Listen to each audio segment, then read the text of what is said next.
সাথে আসলে কন্টেন্ট ক্রিয়েশনের অনেক ভিডিওগুলো আছে যেগুলো এখনো অনেক পেন্ডিং। ভিডিও কি এখন একটু কম দেওয়া হচ্ছে? না, ইউটিউবে একটু কম দেয়, আমি 3 মাসে একটা দিই।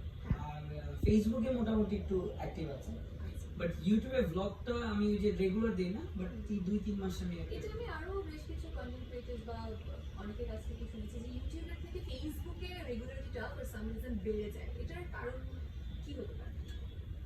আমি মনে করি ইউটিউবের যে আমার অডিয়েন্স, এটা হচ্ছে একদম অর্গানিক একটা অডিয়েন্স। আর বেড়ে যাওয়ার জন্য না, আমি কন্টিনিউয়াস করতে পারি না, প্রথমত আমার কাজ থাকে অনেক।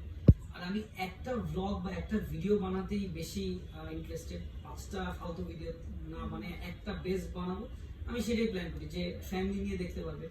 এমন কোনো ভিডিও বানাতে চাচ্ছি না যেটা আসলে মানে মানুষ বোর্ড ফিল করবে বা ভালো লাগবে না। সো আমি ওই ডেডিকেট করে একটা ডেডিকেশন রেখেই আমি ওই ভিডিওগুলো বানাই যে ওকে এখন একটা ব্লগ বানাবো, তো ব্লগটার জন্য কি কি করতে হবে না করতে হবে, অনেক প্রিপারেশনের ব্যাপার আছে।